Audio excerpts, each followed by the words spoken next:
नमस्कार। आप सभी का रैंकर सर्कल पर वेलकम है। मैं हूं राजीव रंजन। देखिए, हम लोग जो है वो मंजिल सीरीज में पॉलिटी को पढ़ रहे थे। इससे पहले 6 क्लास हो चुका है। आज हमारा ये 7वां क्लास है, भारत की संसद। काफी इंपोर्टेंट क्लास है। इसमें हम लोग थ्योरी और प्रीवियस ईयर क्वेश्चन को भी देखेंगे।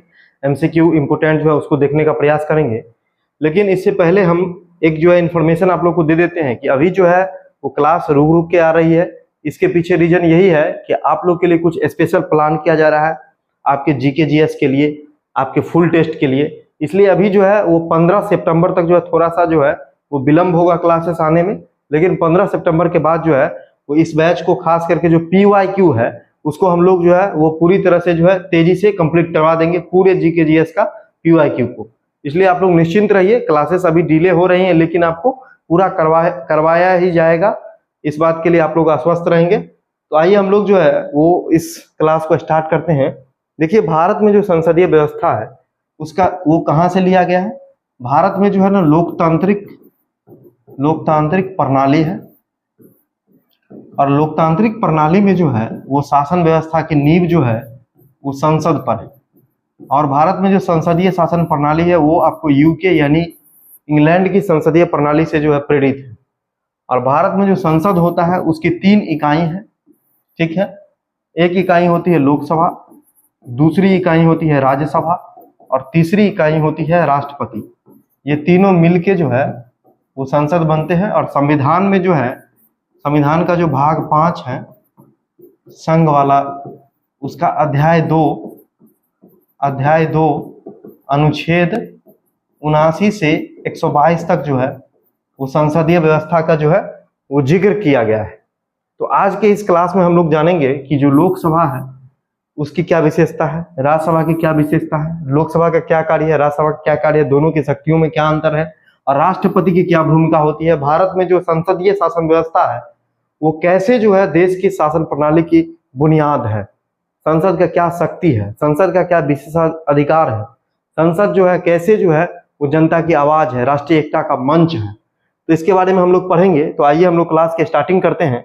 सबसे पहले देखिए कि भारत में संघीय लोकतांत्रिक शासन प्रणाली है जिसमें संसद को जो है ना सर्वोच्च विधि निर्वाहकारी संस्था के रूप में जाना जाता है। मतलब कानून बनाने वाली जो संस्था है। जैसे आप लोग जानते हैं कि सरकार के 3 अंग होते हैं, एक विधायिका, एक कार्यपालिका और एक न्यायपालिका। तो विधायिका जो कानून बनाती है उसमें जो सबसे ऊपर की जो इकाई होती है, सर्वोच्च जो संस्था होती है, वही है आपका संसद, ठीक है। तो संसद विधि निर्माण की सर्वोच्च जो है इकाई है जिसका जिक्र जो है भारतीय संविधान के भाग 5 अनुच्छेद 79 से 122 तक जो है किया गया है। संसद में लोकसभा, राज्यसभा और राष्ट्रपति आते हैं, ठीक है। संसद जो है न केवल विधायी कार्य करता है बल्कि इसके पास कार्यपालिका पर नियंत्रण रखने की शक्ति है, न्यायिक कार्य भी है, वित्तीय कार्य भी है, चुनने यानी चुनाव का भी कार्य है, जनता का भी काम करता है यानी जनता का जो प्रतिनिधित्व है उसको भी यह दर्शाने का काम करता है। तो बहुत ही महत्वपूर्ण जो है इसका योगदान है। अब हम लोग देखिए संसद से जुड़ा हुआ जो इम्पोर्टेंट जो अनुच्छेद है, और अनुच्छेद वाइज ही आपको पढ़ना भी चाहिए ताकि एक क्रम भी बना रहेगा और आपका कॉन्सेप्ट भी क्लियर होता चलेगा। जैसे सबसे पहला नंबर जो अनुच्छेद 79 में कहा गया है कि भारत में जो है ना एक संसद व्यवस्था होगी, संसद होगी, और वो संसद जो है वो आपको लोकसभा, राज्यसभा और राष्ट्रपति से मिलकर बनेगी। मतलब संसद शब्द का जिक्र जो है वो आपको किस में किया गया है, अनुच्छेद 79 में किया गया। 80 में जिक्र किया गया है राज्यसभा के बारे में, ठीक है, राज्यसभा की क्या संरचना होगी। फिर 81 में लोकसभा के बारे में जिक्र किया गया है। 82 में किया गया है डिलिमिटेशन का मतलब क्या होता है, तो परिसीमन। आप लोग जानते हैं कि हर जनगणना के बाद जो होता है वो लोकसभा और विधानसभा के सीटों का जो निर्धारण करने का जो है वो प्रावधान किया गया था। तो जो जनगणना के बाद जो लोकसभा और राज्यसभा के जो क्षेत्र हैं, एरिया है, उसको जो फिर से निर्धारित किया जाता है उसी को परिसीमन बोला जाता है। अभी तक जो है 4 बार परिसीमन आयोग का जो है वो गठन हो चुका है, ठीक है। तो यही है, आपको अनुच्छेद 82 के अनुसार ही आपको क्या होता है, जनगणना के बाद जो है परिसीमन का गठन होता है। अब देखिए अनुच्छेद 83 में कह रहा है कार्यकाल के बारे में कि जो लोकसभा और राज्यसभा का कार्यकाल क्या होता है। तो ये अवधि के बारे में है। तो इस अवधि में एक बात का जिक्र किया गया है कि लोकसभा का कार्यकाल तो प्रथम बैठक से 5 वर्ष का होता है, लेकिन राज्यसभा एक अस्थायी सदन है। मतलब ये ऐसा नहीं है कि 5 साल के बाद भंग हो जाता है, बल्कि इसमें जो है वो सदस्य आते जाते रहते हैं हर एक जो है 2 साल पे जो है इसके 1/3 सदस्य वो रिटायर हो जाते हैं। लेकिन ये सदन कभी भंग नहीं होता, मतलब राज्यसभा हमेशा अस्थायी सदन है। ये जिक्र अनुच्छेद 83 में है। अनुच्छेद 84 में जो है सदस्य की योग्यता के बारे में बताया गया है, मतलब कौन कौन जो है संसद सदस्य हो सकते हैं। जैसे लोकसभा के सदस्य बनने के लिए मिनिमम एज 25 साल होना चाहिए, राज्यसभा के लिए 30 साल होना चाहिए, ठीक है। उसके बाद और भी क्राइटेरिया हैं, तो उन सभी को वो फुलफिल करते हैं नहीं करते हैं, वो अनुच्छेद 84 में है। अनुच्छेद 85 में जिक्र किया गया है सत्र, सत्रावसान और स्थगन के बारे में, मतलब संसद का जो सत्र होगा उसका सत्र को जो है वो स्थगित करने के संबंधी प्रावधान होंगे। 86 में है कि राष्ट्रपति जो है ना वो संसद के दोनों सदनों का संबोधन करेंगे, उससे जुड़ा हुआ पॉइंट है। 87 में जो है जो राष्ट्रपति हैं वो विशेष रूप से जो संबोधित करते हैं, जैसे मान लेते हैं कि कोई नई सरकार बनती है तो उसके बाद जो पहला जो होता है ना संबोधन, उसको हम लोग विशेष संबोधन बोलते हैं। या फिर हर साल के स्टार्टिंग में, हर साल जब साल बदलता है उसके बाद जो फर्स्ट जो स्पीच होता है राष्ट्रपति का, उसको हम लोग जो है विशेष अभिभाषण के तौर पे जानते हैं। 88 में जो है वो आपको मंत्री और जो भारत के महान्यायवादी हैं उनका जो क्या क्या अधिकार होता है उससे जुड़ा हुआ जो है वो जिक्र किया गया है। इसमें जिक्र किया गया है कि जो भारत के महान्यायवादी होते हैं वो संसद की बैठक में भाग ले सकते हैं, वहां पर बोल भी सकते हैं, ठीक है, बस वो वोट नहीं कर सकते, मतदान नहीं कर सकते हैं। तो ये सब जिक्र किसमें 88 में है। 89 में जो है वो राज्यसभा के जो सभापति है, उपसभापति है, उनके बारे में जिक्र है। 90 में है उपसभापति को हटाने की प्रक्रिया के बारे में जिक्र है। फिर आपका अनुच्छेद 93 में जो है वो लोकसभा के अध्यक्ष और उपाध्यक्ष के बारे में जिक्र है। और फिर अनुच्छेद जो है आपको 94 में जो है वो हटाने की प्रक्रिया, ठीक है। जैसे 89 में राज्यसभा के सभापति और उपसभापति के बारे में जिक्र है, 90 में हटाने की प्रक्रिया के बारे में, उसी तरह से 93 में लोकसभा के अध्यक्ष और उपाध्यक्ष के बारे में जिक्र है और 94 में हटाने की प्रक्रिया के बारे में जिक्र है। फिर आप देखिए 100 में जो है कोरम, कोरम मतलब क्या होता है? कोरम का मतलब जो होता है कि मिनिमम कितना सदस्य होगा ताकि जो है किसी भी सदन का बैठक हो सके। तो ये कोरम जो है वो 1/10 है, ठीक है। ये कोरम जो है 1/10 है, कुल सदस्यों का 1/10 सदस्य रहेंगे तभी बैठक जो है वो सफल माना जाएगा। 102 में अयोग्यता के बारे में, यानी संसद सदस्य को अगर अयोग्य करार दिया जाता है तो उससे जुड़ा हुआ प्रावधान 102 में है। 105 में है विशेषाधिकार के बारे में, जो संसद सदस्य हैं या संसद को कुछ विशेषाधिकार प्राप्त है, ठीक है। तो उस विशेषाधिकार का जिक्र जो है वो अनुच्छेद 105 में किया गया है।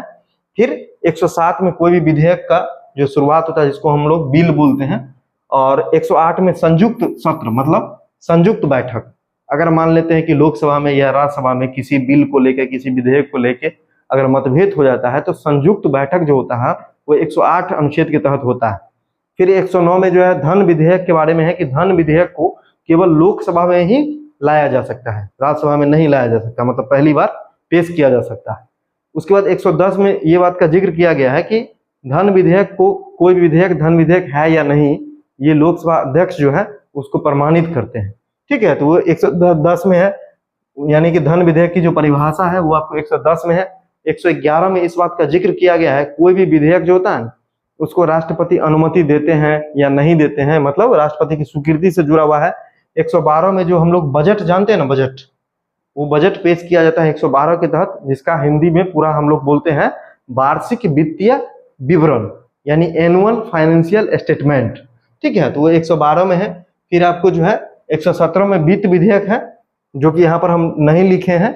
118 में जो है संसद की प्रक्रिया का है। 120 में भाषा के बारे में, संसद की भाषा के बारे में 120 में जिक्र है। और 122 में इस बात का जिक्र है कि अगर संसद कोई भी कार्यवाही करता है तो उसका जांच जो है वो न्यायालय नहीं कर सकता है, समझ रहे हैं। मतलब संसद अपनी कार्रवाई के लिए स्वतंत्र है, इसका किसी भी न्यायालय में जो है वो जांच नहीं किया जा सकता। ये आपको 122 में संविधान में ही लिखा गया। तो ये बहुत ही महत्वपूर्ण अनुच्छेद है। आप अगर देखेंगे तो एक तरह से क्रमबद्ध तरीके से जो महत्वपूर्ण था उसको मैंने डाला है इसमें। आपको भी हमेशा ये चीजें याद होनी चाहिए, इससे निश्चित रूप से प्रश्न बनते हैं। अब देखिए, अब हम लोग जो है संसद के बारे में संक्षिप्त रूप से जानने का प्रयास करते हैं। देखिए, राष्ट्रपति संसद की अभिन्न अंग होती है, और ये अभी जो वर्तमान राष्ट्रपति महोदय हैं। उसके बाद आप लोग देखिए कि जो राज्यसभा है, राज्यसभा जो है उच्च सदन माना जाता है। राज्यसभा को हम लोग उच्च सदन मानते हैं। क्यों उच्च सदन मानते हैं? क्योंकि इसका जो है उच्च सदन जो होता है ना, इसका जो मिनिमम एज है वो 30 वर्ष है, पहली बात। दूसरी बात जो है, ये जो है ना राज्यों का सदन, राज्यों का जो है वो आपको प्रतिनिधित्व करता है, राज्यों का प्रतिनिधित्व करता है। ठीक है, क्योंकि राज्यसभा के सदस्य को जनता नहीं चुनती है, बल्कि वह जो है कहीं न कहीं जो विधानसभा के सदस्य होते हैं उनके द्वारा चुने जाते हैं। तो ये राज्यों का सदन होता है।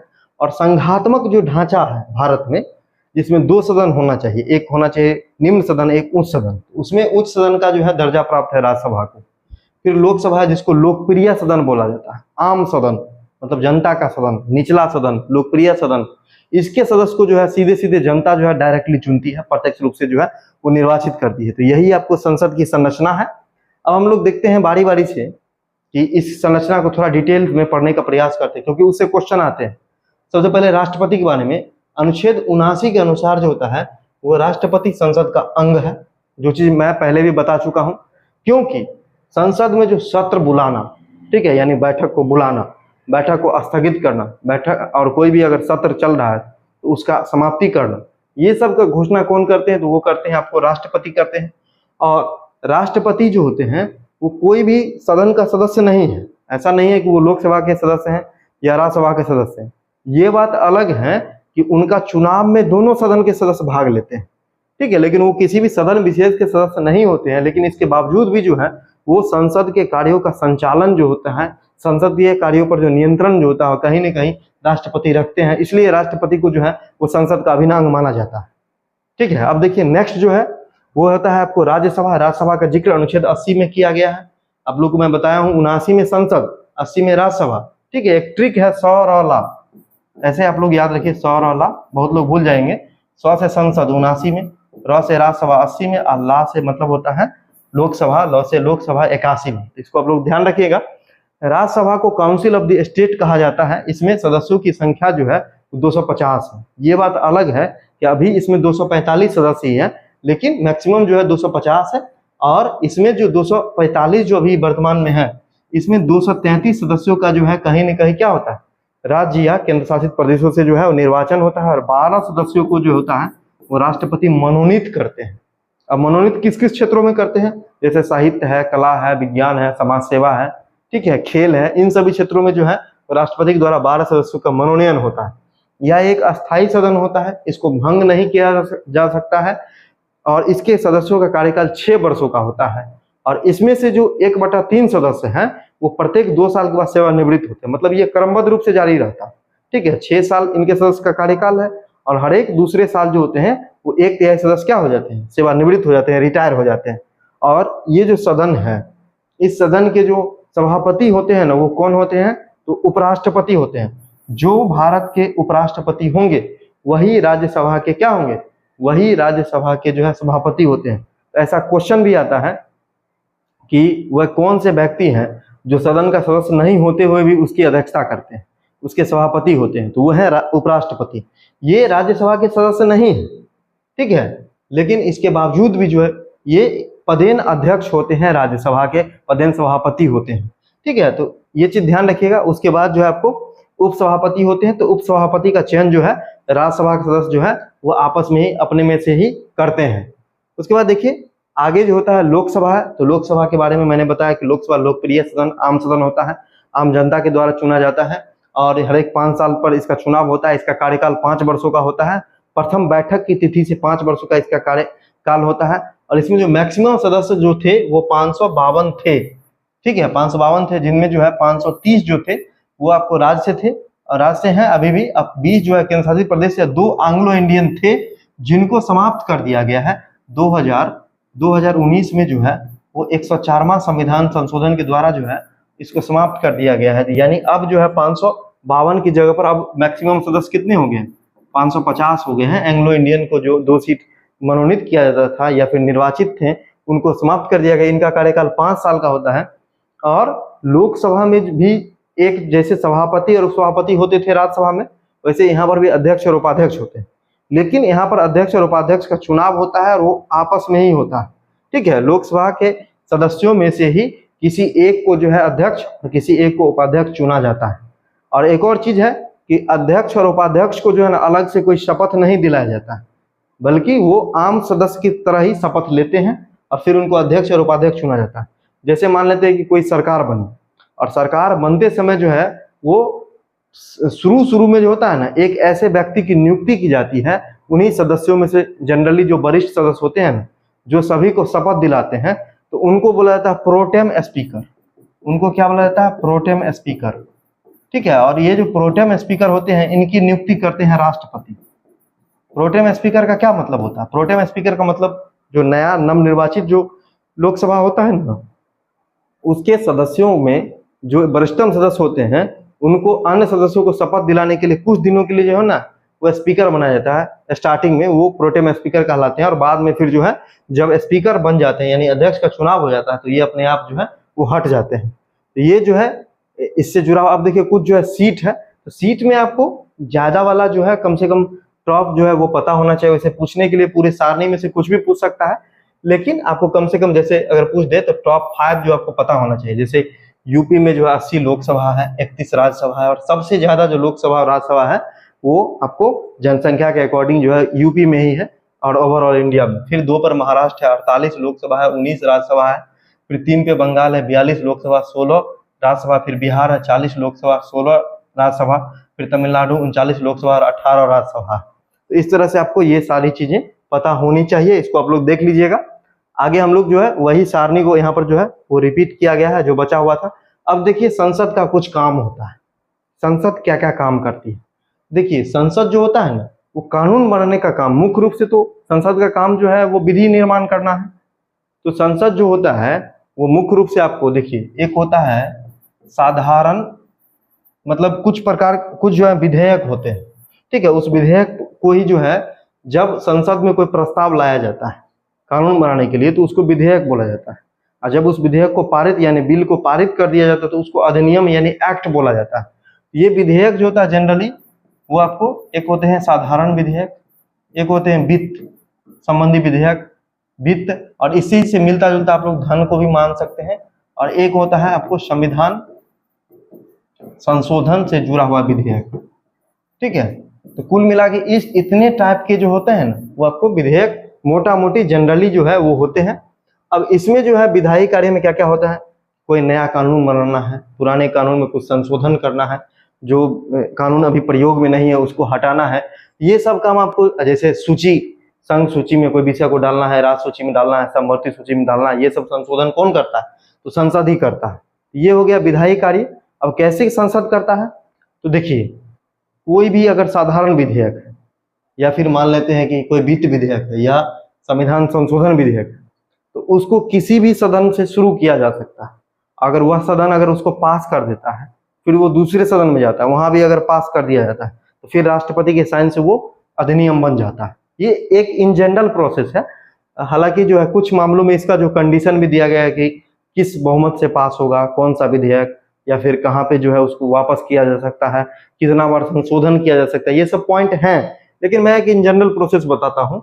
उसके बाद देखिए वित्तीय कार्य क्या क्या करता है। तो देखिए वित्तीय कार्य जो होता है, जैसे आप लोग जानते हैं कि बजट पास करता है संसद में ही जो है, वो भारत के जो वित्त मंत्री होते हैं वो आपको बजट रखते हैं। तो बजट जो रखते हैं वो अनुच्छेद 100 आर्टिकल 112 में रखते हैं, जिसको हम लोग वार्षिक वित्तीय विवरण बोलते हैं। फिर आपको जो भी सरकारी खर्च है उसका जो परमिशन जो है वो आपको संसद के द्वारा दिया जाता है। धन विधेयक को भी आपको अनुच्छेद 109 के अंतर्गत जो है वो केवल और केवल लोकसभा में ही पेश किया जा सकता है। ठीक है। उसके अलावा जो है वो आपको विनियोग विधेयक को भी जो है वो आपको संसद के द्वारा मंजूरी दिया जाता है। तो ये तमाम जो वित्तीय कार्य भी किए जाते हैं। उसके बाद जो कार्यपालिका पर नियंत्रण भी लगाता है। कार्यपालिका का मतलब होता है जैसे मंत्रिपरिषद है या फिर जो ब्यूरोक्रेसी है जिसको हम नौकरशाह बोलते हैं, तो इस पर भी कहीं ना कहीं संसद का नियंत्रण है। अब जैसे मंत्रिपरिषद है तो मंत्रिपरिषद तभी तक मंत्रिपरिषद के दायित्व में रह सकता है जब तक उसका लोकसभा में विश्वास हो। ठीक है। कोई भी मंत्री या मंत्रिपरिषद तभी अपने पद पर रह सकता है जब तक उसको लोकसभा में विश्वास मत हासिल हो। लोकसभा में विश्वास का मतलब है कि संसद में उसका विश्वास कायम है। ठीक है। तो यही चीज है कि कार्यपालिका पर नियंत्रण। उसके अलावा जो है अन्य माध्यम जैसे प्रश्नकाल होता है, शून्यकाल होता है, इससे भी आपको जो जवाबदेही तय की जाती है। विभिन्न प्रकार की जो है समितियों द्वारा जो है जवाबदेही तय की जाती है। उसके बाद न्यायिक कार्य हुई होते हैं, जैसे कि महाभियोग संबंधी कार्य, जो राष्ट्रपति पर महाभियोग लगाया जाता है, या उच्च न्यायालय के न्यायाधीशों का जो है वो आपको हटाने संबंधी जो विधेयक है वो भी आपको कहाँ पर पारित किए जाते हैं, तो संसद में ही पारित किए जाते हैं। उपराष्ट्रपति को हटाने की प्रक्रिया भी आपको संसद में लाया जाता है। उसके बाद देखिए निर्वाचन संबंधी भारत के राष्ट्रपति होते हैं, उपराष्ट्रपति होते हैं, इन सभी का निर्वाचन जो है वो आपको संसद में किया जाता है। लोकसभा के अध्यक्ष उपाध्यक्ष का भी चुनाव आपको संसद के सदस्य ही करते हैं। उसके बाद संविधान के संशोधन भी जो है वो संसद ही करता है। तो इतनी शक्तियां हैं। अब देखिए जो आप लोगों को कुछ कंफ्यूजन नहीं होना चाहिए, जैसे बहुत सारा जो कंफ्यूजन है आप लोगों के मन में, सपोज डेट कि आप सोचेंगे कि जो लोकसभा के अध्यक्ष होते हैं और जो उपाध्यक्ष होते हैं उनको कैसे नियुक्त किया जाता है, कैसे हटाया जाता है। नियुक्त के बारे में मैंने पहले ही बताया कि अपने में से ही साधारण जो मतदान होता है उस बहुमत के आधार पर चुन लिया जाता है। हटाने के लिए भी वही प्रक्रिया है। लोकसभा में अगर जैसे चुने उसी तरह से अगर 50% ज्यादा लोग अगर बोल दिए कि नहीं इनको हटाना है तो वो हट जाते हैं अध्यक्ष और उपाध्यक्ष से। तो ज्यादातर जिनका सरकार रहता है उनका लोकसभा में बहुमत रहता है, तो उन्हीं के पार्टी के कोई न कोई जो है वो आपको अध्यक्ष उपाध्यक्ष रहते हैं। उसके बाद राज्यसभा में लेकिन ये प्रक्रिया बदल जाती है, क्योंकि राज्यसभा के सभापति कौन होते हैं, उपराष्ट्रपति होते हैं। तो उपराष्ट्रपति का जो आप लोग जानते हैं चुनाव होता है उसमें आपको पूरे संसद के सभी सदस्य भाग लेते हैं, तो उनको हटाने के लिए भी आपको राज्यसभा में प्रस्ताव आएगा। तो वहां पर राज्यसभा में प्रभावी बहुमत से पारित होगा, लेकिन लोकसभा में अगर साधारण बहुमत से भी पारित हो जाता है तो उनको हटाया हुआ समझा जाएगा। मैंने शुरुआत राज्यसभा करेगा, राज्यसभा में प्रभावी बहुमत से पारित हो जाएगा, फिर लोकसभा अगर मंजूरी दे देता है तो जो सभापति यानी उपराष्ट्रपति होते हैं वो हट जाते हैं। लेकिन उपसभापति के लिए नॉर्मल केस है कि अगर जो साधारण बहुमत है उनसे भी अगर वो पारित होता है तो उनको हटना पड़ेगा। ये चीजें हैं, इसको ध्यान रखना। आप देखिए संसद की जो प्रक्रिया, कुछ प्रक्रियाओं के बारे में जानकारी होना चाहिए। जैसे कि सत्र है, तो संसद में 3 सत्र होते हैं। कौन कौन होते हैं? बजट सत्र होता है, मानसून सत्र होता है और शीतकालीन सत्र होता है। इसका टाइमलाइन आप लोग देख लीजिएगा। और संसद का जो सत्र होता है ना, उस सत्र के बीच जो है गैप होना चाहिए, जो है गैप जो है 6 महीने से ज्यादा नहीं होना चाहिए। ठीक है, ये नियम है कि 6 महीने से ज्यादा 2 सत्रों के बीच जो अंतराल नहीं होना चाहिए। वर्ष में कम से कम दो जो है वो संसद का सत्र जो है वो बैठक जो है होना अनिवार्य है। अब देखिए कुछ जो है टर्म है, तो इसको देखते हैं। जैसे प्रश्नकाल है, तो प्रश्नकाल क्या होता है? तो प्रश्नकाल जो होता है ना, वो संसद सदस्यों को सवाल पूछने के लिए जो है ना एक टाइम दिया गया है, जो जनरली 10 से 11 बजे तक जब संसद की कार्रवाई शुरू होती है उसी समय का जो है वो टाइमलाइन ये होता है। फिर शून्यकाल होता है, तो शून्यकाल बीच का समय होता है जिसमें जो है कोई काम नहीं होता है। जैसे दोपहर का जो 12 से 1 का समय होता है वो भी आपको शून्यकाल का नाम दिया जाता है। इसमें भी जो है बिना किसी पूर्व सूचना के कोई भी सदस्य जो है वो किसी प्रश्न को उठा सकते हैं। ठीक है, उसके बाद देखिए विधेयक की प्रक्रिया क्या क्या होगी। सबसे पहले विधेयक को प्रस्तुत किया जाएगा, फिर चर्चा होगा, फिर समिति के पास भेजा जाता है, फिर अंतिम बहस होता है, फिर मतदान होता है, फिर राष्ट्रपति की स्वीकृति मिलती है। बात समझ रहे हैं? जो कोई भी कानून बनता है ना, सबसे पहले उसको पेश किया जाता है। और ये जो पेश होता है, ये जो विधेयक होता है ना, वो 2 तरह से आपको पेश होता है। एक आपको सरकारी सदस्य पेश करते हैं और एक आपको गैर सरकारी सदस्य पेश करते हैं। सरकारी सदस्य का मतलब होता है मंत्री। एक तो कोई मंत्री जो विधेयक को पेश करते हैं और दूसरा गैर सरकारी सदस्य, मतलब मंत्री के अलावा कोई और सदस्य पेश करते हैं। तो इस दोनों में भी कभी कभी पूछ देता है। तो देखिए जो गैर सरकारी सदस्य पेश करते हैं तो उनको पेश करने के लिए 1 महीने पहले जो है आपको नोटिस देना पड़ेगा। और जो सरकारी सदस्य हैं यानी मंत्री पेश करेंगे तो मात्र 1 सप्ताह पहले उनको नोटिस देना पड़ेगा। ठीक है, अगर सरकारी विधेयक गिर जाता है, मान लेते हैं पारित नहीं हो पाता है, तो वो सरकार की प्रतिष्ठा और सरकार भी वहां पर जो फ्लॉप कर जाती है, गिर जाती है। लेकिन गैर सरकारी विधेयक में ऐसी कोई बात नहीं है। ठीक है, उसके बाद जो है गैर सरकारी विधेयक जो होता है ये बहुत ही कम पारित होता है। इस बात का भी जो है ध्यान रखना है। और इसका प्रक्रिया क्या क्या होता है? तो विधेयक को पहले प्रस्तुत किया जाता है, फिर आपको उसको विचार के लिए समिति के पास भेजा जाता है, फिर उस पर बहस होता है। बहस के बाद जो होता है उसका जो है वो वोटिंग होता है और फिर जो है राष्ट्रपति उस पर जो है मंजूरी देते हैं। तो ये दोनों सदनों में ये प्रक्रिया होती है। जो स्टेप मैंने बताया, पहले एक सदन से मतदान के बाद पारित हो गया, फिर दूसरा सदन में गया, फिर वहां प्रस्तुत किया जाएगा, फिर वहां पर चर्चा परिचर्चा समिति वाला काम और मतदान, फिर राष्ट्रपति के पास जाएगा। ये जो है आपका संसद का जो है एक तरह से प्रक्रिया है। और भी बहुत सारी चीजें हैं, जैसे कि जो बहुमत के बारे में भी अक्सर आप लोगों से पूछा जाता है। एक होता है जैसे साधारण बहुमत, ठीक है, बहुमत। दूसरा होता है आपको प्रभावी बहुमत, प्रभावी बहुमत। और तीसरा जो होता है उसको हम लोग बोलते हैं विशेष बहुमत, विशेष बहुमत। ठीक है, तो ये सब आप लोग जो है ऐसा ऐसा टर्म का जो है तो आप लोग नाम सुने होंगे। ठीक है, तो देखिए साधारण बहुमत क्या होता है। साधारण बहुमत का मतलब होता है कि जितना उपस्थित है, मतलब जो टोटल है और टोटल में जितना मान लेते हैं उपस्थित है तो उससे ज्यादा होना चाहिए, वही होता है साधारण बहुमत। मतलब 50% से 50% प्लस 1 जो होता है वो होता है आपको साधारण बहुमत। किसका? तो उपस्थित का हो जाता है। ठीक है, और एक जो होता है वो होता है प्रभावी बहुमत। प्रभावी बहुमत का मतलब जो होता है वो आपको होलिस्टिक होता है, ये उपस्थित का नहीं होता। जैसे मान लेते हैं 545 सदस्य, तो 545 में अगर हम 2 से भाग दे देंगे और प्लस 1, मतलब 50% से ज्यादा होना चाहिए, तो ये 272.5 है प्लस 1 यानी 273 सदस्य अगर किसी भी बहुमत में किसी भी बिल में अगर 273 लोकसभा के सदस्य अगर उसको पारित कर देंगे तो उसको प्रभावी बहुमत माना जाएगा। फिर एक होता है विशेष बहुमत। तो विशेष बहुमत में क्या होता है ना कि संसद से 2/3 सदस्य हर सदन से पास होना पड़ेगा। ठीक है, और कुछ विधेयक में 2/3 से दोनों सदनों से भी पास कराना पड़ता है और आधे से अधिक राज्यों से भी जो है पारित कराना पड़ता है। तो ये दोनों कैटेगरी जो है आपको विशेष बहुमत में आता है। तो अब कंफ्यूजन नहीं होना चाहिए।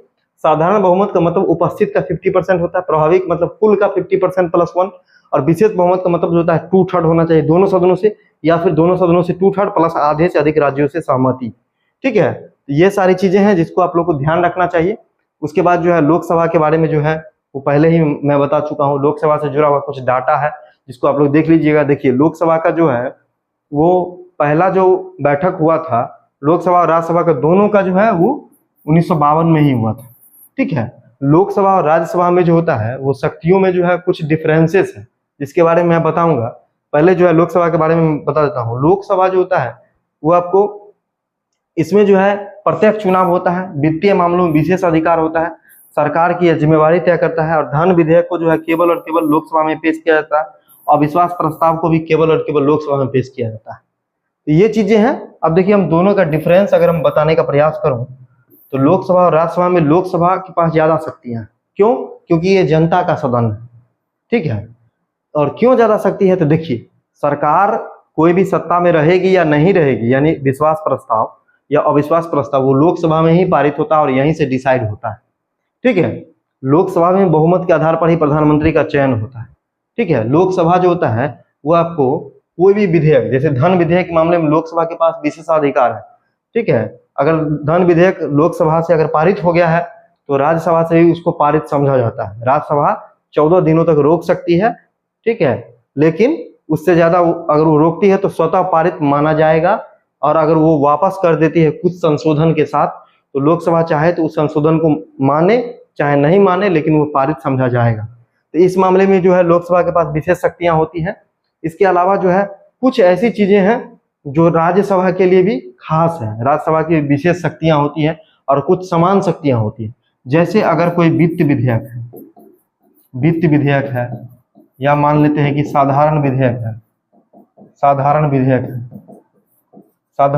है, तो इसमें जो है ना वो दोनों सदनों का बराबर पावर है। अगर चाहेगी राज्यसभा नहीं पारित करेगी तो ये साधारण विधेयक और वित्त विधेयक पारित नहीं समझा जाएगा, लेकिन धन विधेयक के मामले में ऐसा नहीं है। इसके अलावा जो आपका संविधान संशोधन विधेयक उस मामले में भी आपको जो है राज्यसभा के पास समान शक्तियां।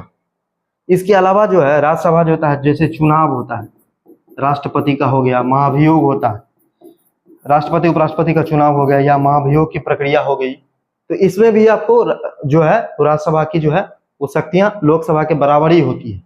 इसके अलावा अगर हम बात करते हैं कि जो राज्यसभा होता है इसके पास कुछ अपनी भी शक्तियां होती है, जैसे अनुच्छेद 249, अनुच्छेद 352, अनुच्छेद 67 2। इसमें क्या क्या है? अनुच्छेद 249 में है अगर कोई राज्य सूची का विषय है और उसको अगर लगता है कि राज्यसभा को कि इसको राष्ट्रीय महत्व का विषय बना देना चाहिए, मतलब इस पर देश में कानून बनाना, देश स्तर पर कानून बनाना जरूरी है, तो ये काम जो है राज्यसभा जो है वो कर सकती है विशेष बहुमत के साथ। और राज्यसभा अगर अनुमोदित कर देगी तो संसद इस पर जो है 1 साल के लिए कानून बना देगा। मतलब 249 अनुच्छेद में इस बात का जिक्र है कि राज्य सूची के किसी भी विषय पर कानून बनाने की शक्ति संसद को जो है वो राज्यसभा के अनुमोदन के बाद ही होती है। फिर अनुच्छेद 312 में है, जैसे आप लोगों ने सुना होगा अखिल भारतीय सेवा, जैसे IAS है, IPS है, ये सब अखिल भारतीय सेवा। भारत में 3 अखिल भारतीय सेवा है, IAS, IPS और IFS, इंडियन फॉरेस्ट सर्विस, मतलब भारतीय वन सेवा, भारतीय पुलिस सेवा और भारतीय प्रशासनिक सेवा। तो उसी तरह का जो सेवा है, जो ऑल इंडिया सर्विसेज है, उसको मान्यता कौन देता है? तो राज्यसभा देता है। ठीक है, मतलब कोई नई अखिल भारतीय सेवा बनाने का काम जो है वो राज्यसभा कर सकता है। अनुच्छेद 67(2) में है कि उपराष्ट्रपति को हटाने की जो शक्ति है वो राज्यसभा से ही स्टार्ट होती है। ये सारी तमाम जो है वो शक्तियां थी, डिफरेंसेस था। अब देखिए कुछ जो है संसदीय समितियों के बारे में आपको पता होना। देखिए संसद में 2 टाइप की समिति होती है, एक को हम लोग बोलते हैं अस्थायी समिति, अस्थायी समिति, और एक को बोलते हैं हम लोग तदर्थ समिति, तदर्थ समिति। जो अस्थायी समिति होता है उसका कार्यकाल जो होता है वो आपको जनरली जो होता है वो 1 वर्षों का होता है। ठीक है, और अस्थायी समिति और तदर्थ समिति जो होता है वो विशेष उद्देश्य के लिए बनाई जाती है, इसका कोई फिक्स जो है वो कार्यकाल नहीं होता है। और जो अस्थायी समिति होता है, इस अस्थायी समितियों में भी जो है 3 प्रकार की समिति जो है ज्यादा एग्जाम में पूछा जाता है। एक को हम लोग बोलते हैं प्राक्कलन समिति, प्राक्कलन समिति। दूसरा को हम लोग बोलते हैं लोक लेखा समिति, लोक लेखा समिति। और तीसरा को हम लोग बोलते हैं सार्वजनिक उपक्रम समिति, सार्वजनिक उपक्रम समिति। तो ये वाला पॉइंट आपको ध्यान होना चाहिए। जो प्राक्कलन समिति है, प्राक्कलन समिति जो है सर्वप्रथम 1950 में जॉन मथाई की सिफारिश पर जो है इसका गठन किया गया था। जॉन मथाई, ठीक है, जॉन मथाई का आप लोग नाम सुना होगा। गणतंत्र भारत में पहले वित्त मंत्री थे। स्वतंत्र भारत में था RK षणमुखम शेट्टी, लेकिन गणतंत्र भारत में ये थे। और ये जो है सबसे बड़ी समिति होती है, सबसे बड़ी समिति होती है। और इसमें 30 सदस्य जो होते हैं केवल लोकसभा के होते हैं, केवल जो होता है ना वो लोकसभा के होते हैं। इस बात का भी आपको ध्यान रखना है कि सबसे बड़ी समिति होती है। और 1950 में जॉन मथाई की अध्यक्षता में, और जो इसमें केवल लोकसभा के 30 सदस्य होते हैं। लेकिन लोक लेखा समिति और सार्वजनिक उपक्रम समिति में आपको 22 सदस्य होते हैं। इसमें भी 22 होते हैं, इसमें भी 22 होते हैं। और दोनों में जो है 15 + 7 का कॉन्सेप्ट है, मतलब 15 लोकसभा से और 7 राज्यसभा से। इसमें भी आपको 15 लोकसभा से और 7 जो होता है वो राज्यसभा से होते हैं। लेकिन लोक लेखा समिति स्पेशल है, इससे बहुत बार एग्जाम में क्वेश्चन आया है और आता भी है, क्योंकि लोक लेखा समिति का गठन जो है भारत सरकार अधिनियम 1919 के तहत जो है 1921 में पहली बार किया गया था। यानी सबसे पुरानी यह समिति है भारत में। लोक लेखा समिति का मुख्य काम क्या होता है? यह जो कैग होता है ना, भारत का नियंत्रक और महालेखा परीक्षक, कैग का रिपोर्ट की जांच करता है।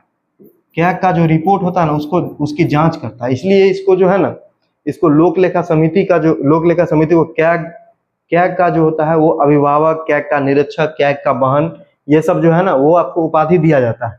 ठीक है, इसके बाद जो लोक लेखा समिति के जनरली जो अध्यक्ष होते हैं ना वो जनरली विपक्षी दल के होते हैं, जबकि इस दोनों में जो होता है वो पक्ष जो, यानी कि जो सत्ता में जो दल है उसी के सदस्य जो है इसके अध्यक्ष होते हैं। ठीक है, और कोई भी मंत्री ये तीनों समिति का सदस्य नहीं बन सकता। इस बात का आपको ध्यान रखना है। न ही प्राक्कलन समिति में, न लोक लेखा में, न सार्वजनिक उपक्रम में आपको ध्यान रखना है। ये चीजें हैं, इसको आप लोग को, ये समिति से जुड़ा हुआ तथ्य है जिसके बारे में आपको ध्यान रखना है। और अब देखिए संसद की जो उपलब्धियां हैं, बहुत सारे जो अधिनियम है, जैसे RTI अधिनियम है, GST सुधार है, राइट टू एजुकेशन है, उसके बाद नीति आयोग है, ये सब क्या है, और भी बहुत सारे जो प्रावधान है उसको संसद ने बनाया है। जो भारत में जो है वो जनता की जो महत्वाकांक्षा है, जनता भारत का जो डेवलपमेंट है उसको आगे बढ़ाने के लिए जो है वो कारगर सिद्ध हो रहा है। और जो वर्तमान में जो कुछ स्थिति है कि 543 जो है वो लोकसभा में है, राज्यसभा में 245 है। अभी जो है उपराष्ट्रपति जगदीप धनखड़ जी जो है वो नहीं है, उन्होंने अपना इस्तीफा दे दिया है। और सत्तारूढ़ में जो आपको NDA है, संसद भवन 2023 में नया वाला उद्घाटन किया गया है।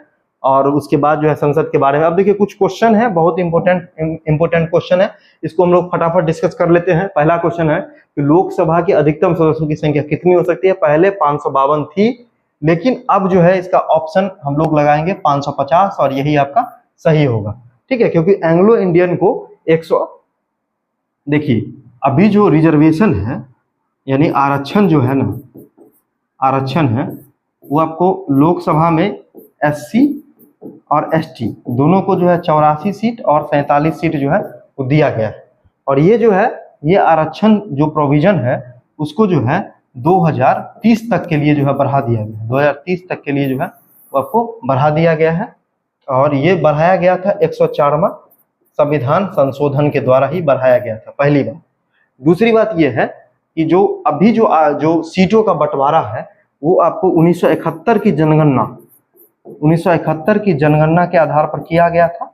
और जो 84वां संविधान संशोधन है 2001 में ये हुआ था, इसको जो है 2026 तक के लिए बढ़ा दिया, मतलब 2026 तक जो सीट का बंटवारा है वो एज इट इज रहने वाला है, ठीक है। और इसी 104वें संविधान संशोधन के जो 2019 के द्वारा जो 2 एंग्लो इंडियन का सीट होता था उसको जो है वो समाप्त कर दिया गया। 2020 के बाद जो है अब एंग्लो इंडियन की नियुक्ति जो है नहीं हो रही है संसद में, इसलिए जो है 552 की जगह 550 सदस्य मैक्सिमम है। कि राज्यसभा में अस्थायी सदस्यों की संख्या कितनी होती है? अस्थायी सदस्य जो है, आप लोग जानते हैं कि राज्यसभा तो पूरा अस्थायी सदन ही है, तो ये सिर्फ बेसिकली आपसे पूछ रहा है कि कितने सदस्य होते हैं, तो 250 जो है राज्यसभा में अभी सदस्य होते हैं। लेकिन कितनी होती है, तो हाँ, तो 250 करेक्ट है। अगर वर्तमान में पूछता तब हम लोग 245 लगाते। अगला क्वेश्चन है, लोकसभा के प्रथम अध्यक्ष कौन थे? लोकसभा के प्रथम अध्यक्ष थे जीवी मावलंकर। इनका नाम आप लोग याद रखिएगा, गणेश वासुदेव मावलंकर जो है लोकसभा के प्रथम अध्यक्ष थे। वर्तमान में ओम बिरला है और पहले जो महिला अध्यक्ष जो है वो मीरा कुमार थी, ठीक है, तो इस बात का ध्यान रखना है। अगला जो है वो भारत की संसद में राष्ट्रपति किस सदन का हिस्सा होती है? तो राष्ट्रपति देखिए, कोई या तो आप किसी भी सदन का, देखिए राष्ट्रपति किस सदन का हिस्सा होता है? देखिए राष्ट्रपति का चुनाव जो होता है ना, उसमें लोकसभा और राज्यसभा दोनों सदनों का जो निर्वाचित सदस्य भाग लेते हैं। तो इस तरह से आप कहिएगा तो दोनों सदनों के वो प्रतिनिधि होते हैं, तो एक तरह से वो दोनों सदनों का वो पार्ट माने जा सकते हैं। अगला क्वेश्चन है कि लोकसभा के लिए न्यूनतम एज तो 25 साल है, लेकिन राज्यसभा के लिए आपको 30 साल है, और स्थानीय प्रतिनिधि जैसे मुखिया, सरपंच, ये सब के लिए 21 साल है। इस बात का ध्यान रखना है। और राज्यपाल बनने के लिए जो है मिनिमम एज कितना होता है? तो राज्यपाल बनने के लिए, राष्ट्रपति बनने के लिए, उपराष्ट्रपति बनने के लिए मिनिमम एज 35 साल है। इस बात को आपको बिल्कुल ध्यान रखना है। और मतदाता के लिए जो है वो 18 वर्ष है। तो वर्ष वाला भी क्वेश्चन याद रखिएगा, मतदाता के लिए आपको 18 वर्ष है। कब से?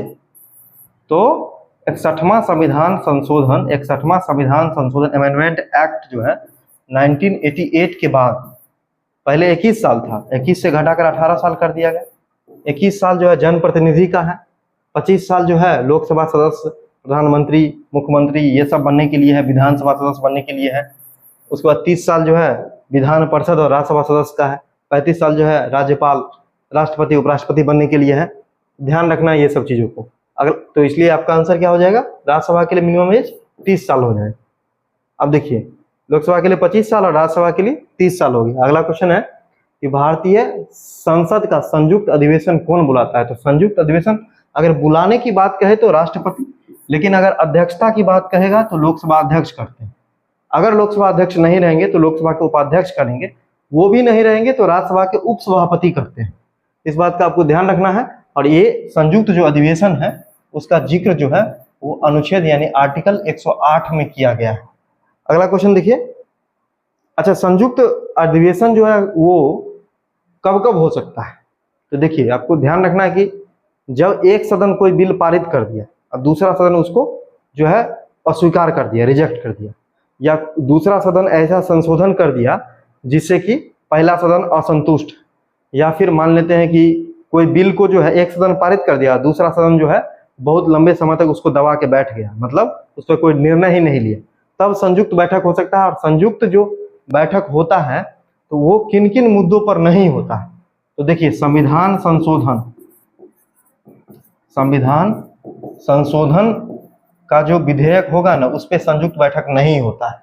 क्यों? क्योंकि संयुक्त बैठक में आपको अलग अलग सदनों से जो है वो पारित करवाने की आवश्यकता नहीं पड़ती है, लेकिन संविधान संशोधन विधेयक में आपको अलग अलग सदनों से पारित होने की अनिवार्यता होती है, ठीक है। इसलिए संविधान संशोधन विधेयक पर जो है संयुक्त बैठक नहीं हो सकता है। और अभी तक जो है 3 बार जो है वो आपको संयुक्त बैठक हुआ है। 3 बार 1961 में हुआ है, फिर 1978 में हुआ है, और फिर जो है आपको 2002 में हुआ।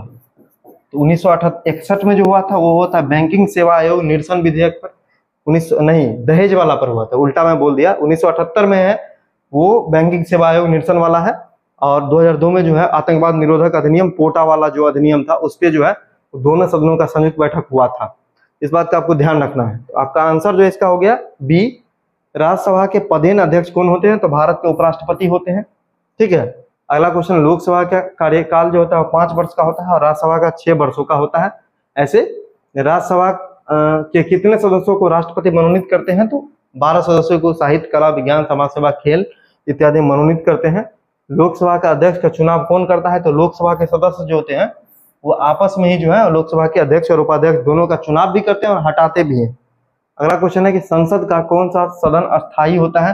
तो अस्थायी सदन राज्यसभा होता है, क्योंकि इसका कार्यकाल कभी समाप्त नहीं होता है। केवल प्रत्येक जो है 2 वर्ष पर जो है वो 1/3 सदस्य जो होता है, 1/3 जो होता है वो आपको सेवानिवृत्त हो जाते हैं। 1/3 सदस्य क्या हो जाते हैं? सेवानिवृत्ति प्राप्त कर लेते हैं। अगला जो है क्वेश्चन, लोकसभा में कितने आंगन भारतीय? पहले था लेकिन अब जो है इसको समाप्त कर दिया गया, इसलिए ये क्वेश्चन नहीं आएगा।